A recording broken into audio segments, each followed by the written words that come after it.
السلام علیکم ناظرین، ایم پی نیوز 92 میں خوش آمدید۔ پی آئی اے نے عمرہ زائرین کے لیے بڑا اعلان کر دیا، تمام پاکستانی خوشی سے جھوم اٹھے۔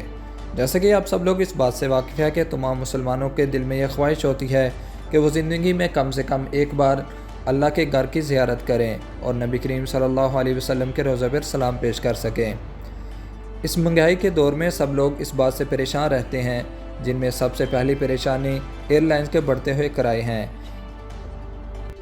ان سب چیزوں کو مد نظر رکھتے ہوئے عمرہ زائرین کے لیے پی آئی اے نے بڑا ریلیف دے دیا۔ پی آئی اے کی جانب سے عمرہ زائرین کے لیے بڑی خوشخبری، تمام پاکستانی خوشی سے جھوم اٹھے۔ اسلام آباد پاکستان انٹرنیشنل ایئر لائنز پی آئی اے نے عمرہ زائرین کے لیے کرایوں میں ہزاروں روپے کی کمی کر دی، جس کا اطلاق 10 اگست تک رہے گا۔ قومی ایئر لائن کی جانب سے عمرہ زائرین کے کرایوں میں 11,000 روپے کمی کر دی گئی۔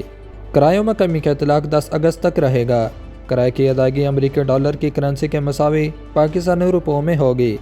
پی آئی اے کا فیصل آباد سے مدینہ جدہ کا کرایہ 1,12,000 سے کم ہو کر 1,08,000 ہو گیا۔ قومی ایئر لائن نے مدینہ اور جدہ کے دو طرفہ کرایوں میں کمی کی ہے۔ پی آئی اے حکام کی جانب سے کراچی، لاہور، اسلام آباد، سیالکوٹ اور پشاور سے مدینہ اور جدہ کے لیے پروازوں کے کرایوں میں کمی کی گئی ہے۔ جی تو ناظرین، یہ تھی ہماری آج کی ویڈیو۔ مزید ایسی ویڈیوز حاصل کرنے کے لیے ہمارے چینل ایم پی نیوز 92 کو سبسکرائب کر دیں اور فیس بک اور ٹک ٹاک ویور ہمارے پیج کو فالو کر دیں۔